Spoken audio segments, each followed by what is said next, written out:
साथियों, मैं आज जो आपको किस्सा सुनाने जा रहा हूँ वो आज से 10 साल पहले का है। आपने सुना होगा कि रात को पानी अपने पास रख कर के सोना चाहिए, ऐसे हमारे बड़े बुजुर्ग कहते हैं। ये मेरी कहानी पानी पर ही आधारित है। आज से 10 साल पहले मैं अपने मामा के यहाँ गया था जैसलमेर।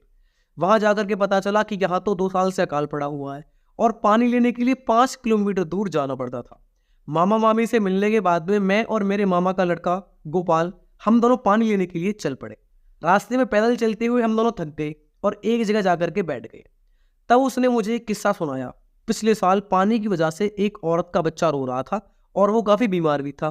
इसीलिए वो पानी मांगने के लिए हमारे गांव में आई, लेकिन उसे किसी ने पानी नहीं दिया।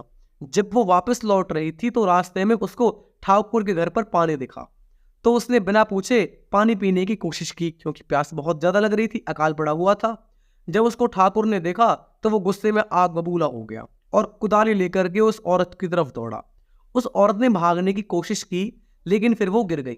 ठाकुर ने बिना आवताव देखे कुदाली से उस औरत की हत्या कर दी और उसके एक दिन बाद उस बच्चे की भी बिना पानी के मौत हो गई, प्यासा। कुछ दिनों बाद खबर आती है कि उसी कुदाली से उस ठाकुर को भी किसी ने मार दिया है और धीरे धीरे उसके पूरे परिवार को किसी अनजाने ताकत ने मौत की घाट उतार दिया। अब ये किस्सा सुनने के बाद में हम दोनों पानी लेकर के वापस गांव की तरफ लौटने लगे। हल्का हल्का अंधेरा छा चुका था। अचानक हमारे सामने एक बच्चा आया और पानी मांगने लग गया, लेकिन इतनी दूर से पानी लाने के कारण हमने उसे मना कर दिया। अब सीधी साफ बात है, अगर आप 10 किलोमीटर पानी लेने के लिए जाओगे, वो भी ऐसे गांव में जहां पर कि अकाल पड़ रहा हो, और फिर कोई आकर के आपसे पानी मांगने लगे, तो आप भी मना ही कर दोगे। मना करने के बाद में हम दोनों ने घर पहुंच करके खाना खाया। अब उधर पेड़ के नीचे पलंग पर जाकर के फिर मैं सो गया। अचानक रात को वही बच्चा मेरे सामने आया और पानी मांगने लग गया। मैंने ध्यान नहीं दिया और गुस्से में उससे कहा कि चले जाओ, और मेरे सामने वो औरत मुझको दिखाई दी। अचानक मैं उठ गया और देखा तो वहां कोई भी नहीं था। मैंने सोचा कि कोई सपना आया होगा, दिन में उससे कहानी सुन ली थी इसकी वजह से। फिर रात को 2 बजे के आसपास जब मैं वॉशरूम के लिए गया तो मैं खुले मैदान की तरफ गया था और मुझे पानी शब्द सुनाई देने लग गया। मैंने सोचा कि मामी होंगी।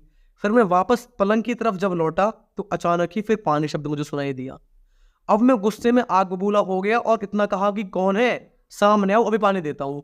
इतना कहते ही मेरे पीछे किसी के होने का अनुभव मुझे हुआ, तो मैंने पीछे मुड़ करके देखा तो एक औरत कुदाली लेकर के खड़ी हुई थी। मैं डर के मारे बहुत जोर से भागा और रास्ते में एक पत्थर से ठोकर खाकर के नीचे गिर गया।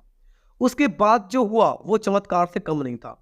उस रात हल्के बादल थे और अचानक कुछ पानी की बूंदें उस औरत पर पड़ी और वो औरत गायब हो गई। मैं अपनी जान बचाने के लिए प्रभु को धन्यवाद देने लगा।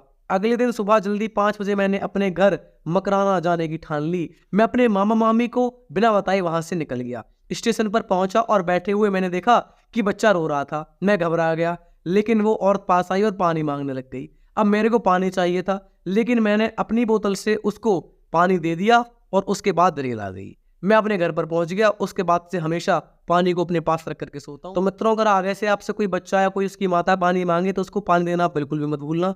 और आप लोगों को ये कहानी, ये वाली सच्ची कहानी कैसी लगी मुझे जरूर बताना।